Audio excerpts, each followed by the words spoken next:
Hi. Recently, it's come to my attention once again that there are many different perspectives on life and experience. And of course, everyone's experience is unique, and everyone has a right to have their experiences understood, believed, and taken seriously. That doesn't mean, though, that everything is equally true. There is hopefully some objective account of stuff that happens somewhere. Whether we can ever actually attain to that realistic account is another question, and one that has probably preoccupied philosophers for centuries. So I wrote a bit about the nature of truth in my 2014 book, All Acts of Love and Pleasure, Inclusive Wicker. There it is, with the beautiful cover by Paul B. Rucker. And I think this is more relevant than ever with debates about gender and, people claiming that science says there are only two genders, which is very much not true. Science actually affirms that there are many genders, and that biological sex is a social construct. But you wouldn't think so to listen to some people and their high school view of science. So I would like to contribute to the notion of many levels of truth. So I'm going to read to you from my book. Pagans don't believe in universal revelation. There are no prophets, and no sacred writings are regarded as infallible or canonical. If the truth is out there, it should be available and everywhere. It shouldn't require any special revelation.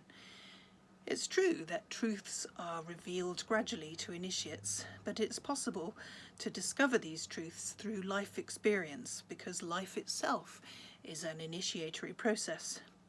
The primary purpose of initiations is to create a connection between the initiate and the gods and goddesses. Sorry, I realised I am sat in a really uncomfortable way and I need to get a cushion. That's better. So, what is truth? It depends on your perspective.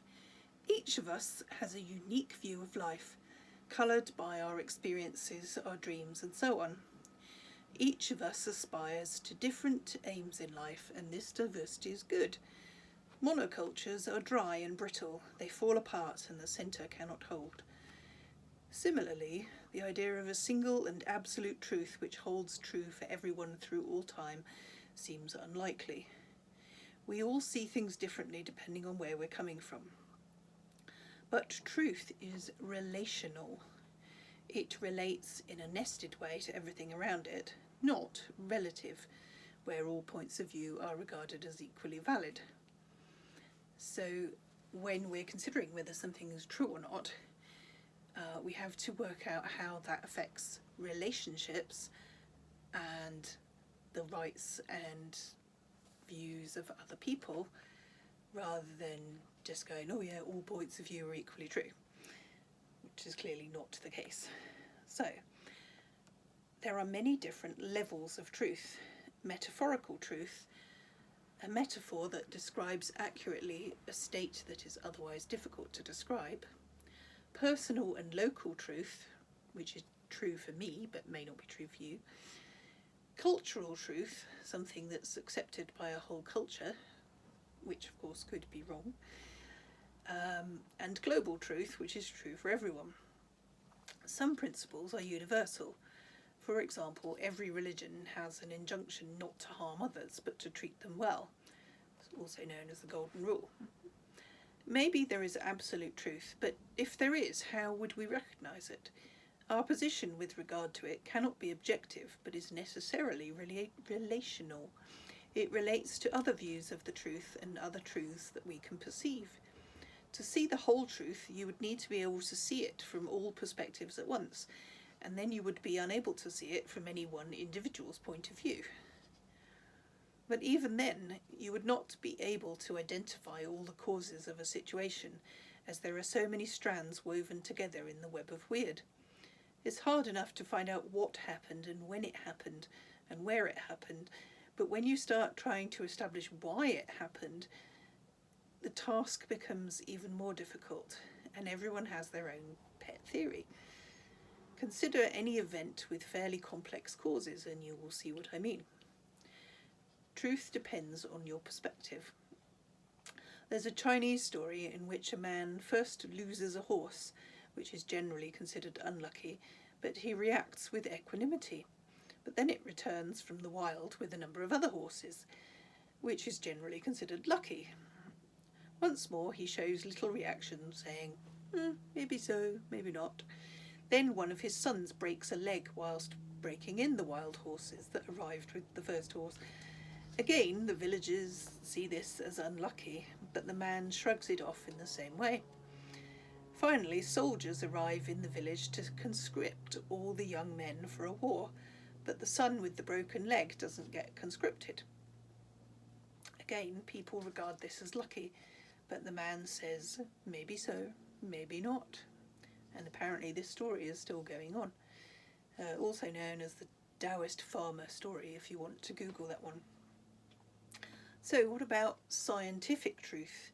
Isn't that objective and therefore truthful? Certainly it strives to find out the truth, but quite often it turns out it's just plain wrong. Even recently. This is because it has a vested interest in defending the status quo until it becomes indefensible and collapses, and then you get a paradigm shift. I actually saw an article the other day that said that something like 60% of peer-reviewed papers turn out to be that their experimental conclusions weren't repeatable, and this is because peer reviewers are like, oh yay, catchy title, I like that, and so they are less rigorous in reviewing something with a catchy title than they are in reviewing something that's a bit dull. So even, peer-reviewed journal articles, take with, read cautiously, caveat lector and all that. So, in fact, uncertainty in science has been growing over the last century, not diminishing.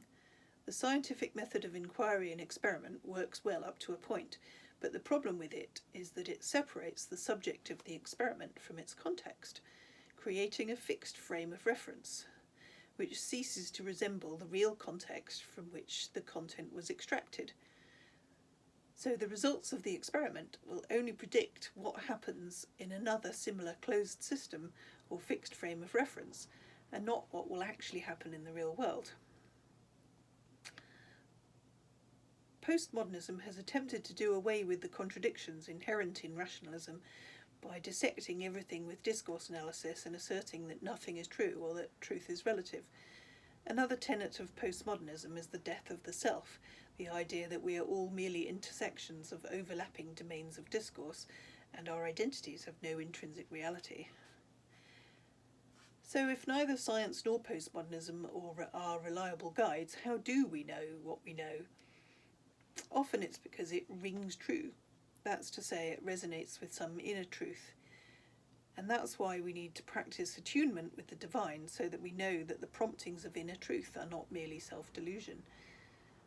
We've all seen that thing where people read something in a book or in a scripture, and it happens to confirm, or it appears to confirm their prejudices. So they're like, oh yes, God told me that.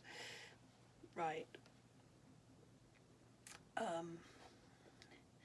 So yeah, the very next paragraph says, quite often we make our own selfish desires for inner truth. We mistake our own selfish desires for inner truth, and then things can go badly wrong. For example, deciding that just because you fancy someone, it's the will of the universe that you get to sleep with them, whereas they might have entirely different ideas. So one of the models that I found really helpful for distinguishing between different types of truth is symbolic is like a range of different types of truth. In her novel Always Coming Home, Ursula Le Guin divides Western narrative modes into three main areas: fact, fiction, and propaganda. So she talks about fact, non-fiction, as like report, description, journalism, biography, annals, history, and each of those, of course, has a different temporal perspective, and the further away you get from an event in time, the more you get an overview, but the less you get specific details. And then she has a category non-fact fiction, which includes myth, legend, folktale, parable, tale, story, and novel. And then the third category is just propaganda, or lies, or fake news, as we might have said recently. So I think that mythology and symbolic ideas are deeply embedded in our culture and constantly influence the way we think. Richard Dawkins famously refers to them as memes, and I think that's a helpful concept, even though I think Dawkins is woefully inadequate in his analysis of religion, shall we say. He does, the whole idea of memes is actually quite useful. So it's the idea of an infectious idea, which is why it's used to refer to internet sensations. So sometimes the metaphorical constructs that are embedded in our culture can be used to great effect to transform the psyche. At other times they may be used cynically to manipulate people. And this is perhaps why the word myth has acquired a rather pejorative connotation, as in, it's only a myth, implying that it's not true. That category of myth, I suppose, would be referred to as legend, by which I mean a story with some basis in historical fact, but which has acquired mythical connotations. Frequently people embellish or alter stories to make them more exciting.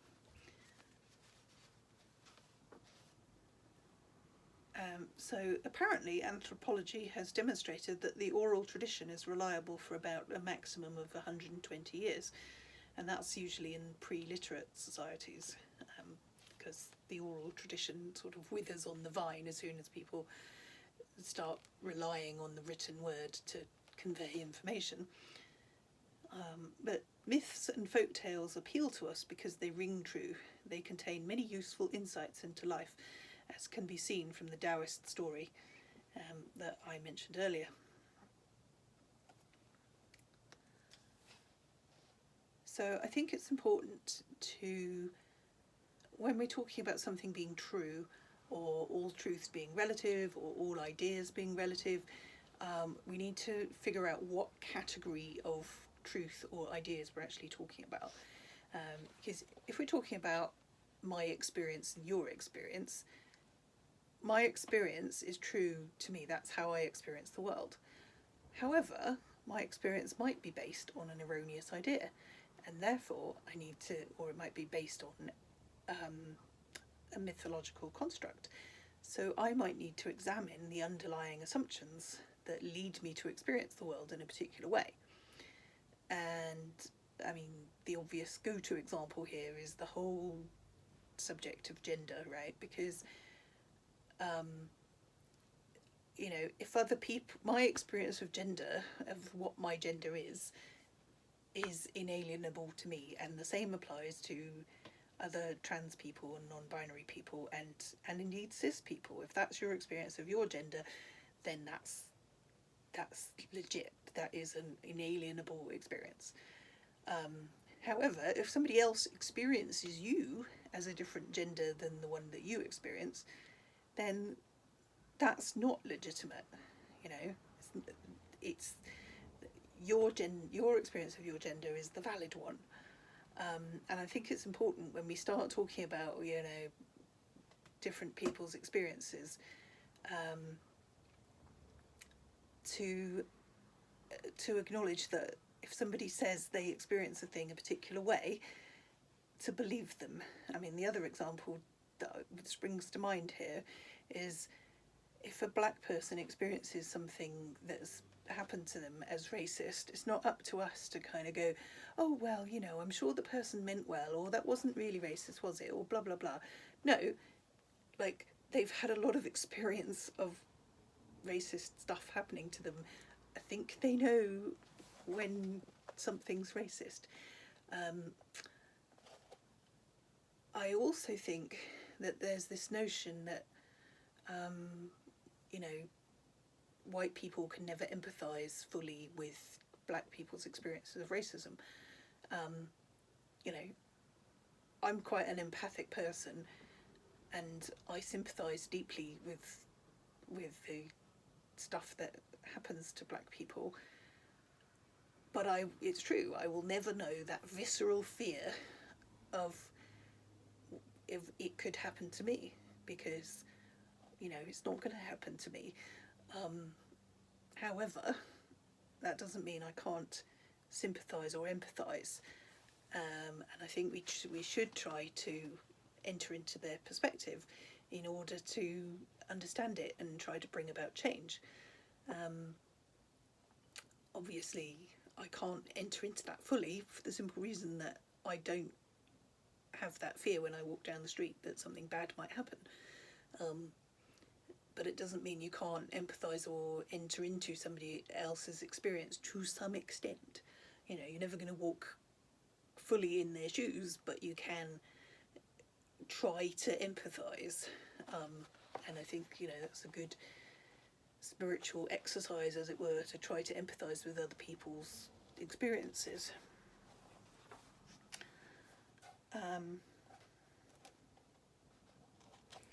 So yeah, I think we need to look at the nature of truth in a number of different contexts, because it's important for understanding, you know, different ideas and what, you know, what is truth, what is lies, what is propaganda, what is mythology. There are all these different categories of ideas. So that brings us to the question of whether there can be any such thing as absolute truth. And if there was, would it be knowable from our finite human perspective?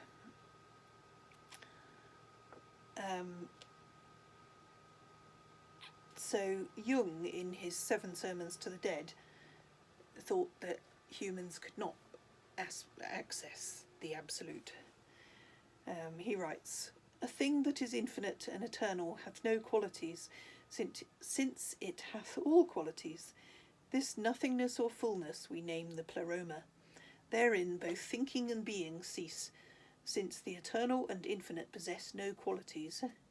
In it no being is, for he then would be distinct from the pleroma and would possess qualities which would distinguish him as something distinct from the pleroma. In the pleroma there is nothing and everything. It's quite fruitless to think about the pleroma, for this would mean self-dissolution." I'm glad he said it's fruitless to think about it, because it makes my brain hurt. So basically he says that the absolute and the pleroma are more or less the same thing, and in the absolute all opposites are cancelled out, so it cannot manifest in the real world. So that would suggest that everything in the real world is not absolute. It is in relation to everything else in the real world. So try to avoid saying relative, because relative implies, well, it's all the same, which is not true. Everything is different. I mean, that's the whole point about this. Jung's writing about the pleroma is that everything is differentiated from everything else. So I think that is really important to think about. So what we're trying to achieve here, I think, is a delicate balance between understanding that everybody has a different perspective, but also that there are underlying truths that we can get to and that we can establish as consensus. And of course, you know, something that was the consensus 100 years ago is now regarded as very wrong. So we also have to look at our own societal consensus views and go, well, hang on a minute, because that could be wrong in 100 years. And so we then have to think about, well, you know, could there be a different view on that? We should think about it. So it's awfully tricky, all of this stuff, and you know, but I think just kind of giving up and going, oh, it's all relative, and therefore nothing is true and everything's permitted is a cop out. So I think we need to wrestle with this question and try to get to something that, you know, holds true to our principles and our values and our, you know, our highest ideals, because otherwise we will all give up and not strive for social justice, which is very important. So I have kind of glossed and paraphrased over the chapter on the nature of truth in the book. There it is again. Do have a look at that, and interestingly, reading it again, I think my views have changed somewhat, because I feel like I was much more kind of, oh, well, you know, it's all a bit nebulous, and now I've taken on a slightly more, well, there's got to be something that's true position. So yeah, your mileage may vary. Like I said, I think this is something that's worth wrestling with, and I hope that people will look at things from the point of view that there are different levels of truth. Some things are true, and some things are different from different perspectives. And maybe the way to arrive at the truth is to compare all these multiple perspectives. So I hope that was fun and thought-provoking. So have a nice day and blessed be.